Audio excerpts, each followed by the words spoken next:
Good morning, नमस्कार। समीकरण, ये अध्याय का नाम है समीकरण। इसको इंग्लिश में इक्वेशन बोलते हैं। ये जो वीडियो हम तैयार कर रहे हैं कक्षा 7वीं के विद्यार्थियों के लिए है और छत्तीसगढ़ पाठ्य पुस्तक निगम से ये पूछा, ये जो प्रश्न है वो लिया गया है। आप ढूंढ सकते हैं इसमें, ये प्रश्न है वहाँ। तो क्या प्रश्न है कि वह संख्या ज्ञात कीजिए जिसमें 4 का गुणा करने पर प्राप्त संख्या उस संख्या से 42 अधिक हो जाती है। सबसे पहले समझने का प्रयास करते हैं कि समीकरण किसको बोलते हैं। समीकरण, इसकी परिभाषा क्या है। समीकरण की परिभाषा जो है, दो व्यंजकों के बीच समानता के कथन को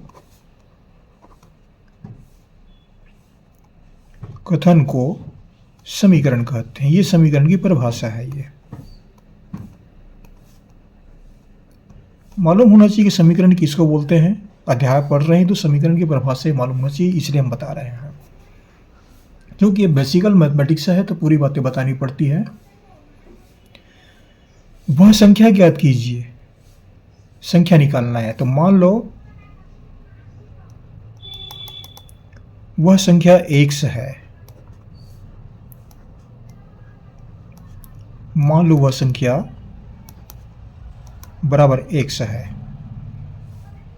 x के स्थान पर y, z, abc कोई चर राशि मान सकते हैं। कोई आवश्यक नहीं कि हम x ही माने, कुछ ही मान सकते हैं। तो वह संख्या ज्ञात कीजिए जिसमें 4 का गुणा करने पर, इसमें 4 का गुणा करने पर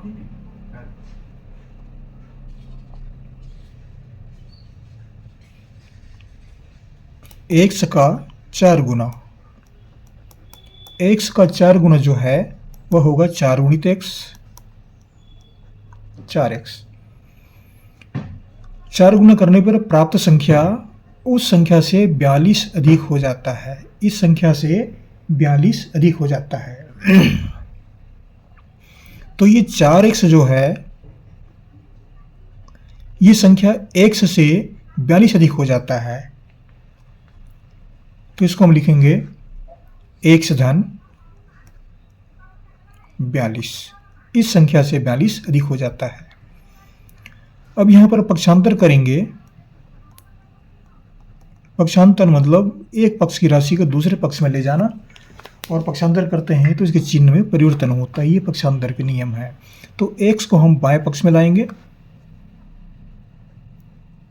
4x ऋण x बराबर 42। 42 अपने ही पक्ष में है। इतना भाग दायां पक्ष कहलाता है, इतना भाग बायां पक्ष कहलाता है। बराबर के इधर दायां पक्ष और इधर बायां पक्ष। 4x में x हटा देते हैं तो ये बचाता है 3x। यहाँ पर एक छिपा हुआ है, हम लिख सकते हैं इसको, 4 में घटा देंगे 3x बराबर 42। या x बराबर 42/3। x के साथ में जो अचर राशि रहती है, कांस्टेंट राशि रहती है, वह इसके नीचे में आता है, दाएं पक्ष के नीचे भाग में आ जाता है। ये 3 एकम 3, 3 एकम 3, 3 चौक 12। इस तरह x बराबर हमें प्राप्त हुआ 14। तो इस प्रश्न का उत्तर हुआ संख्या बराबर 14।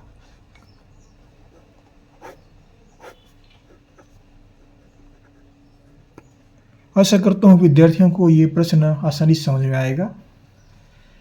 जहाँ से पढ़ रहे हैं आप जरूर सब्सक्राइब कीजिएगा हमारे चैनल को, अगर पहली बार पढ़ रहे हैं तो।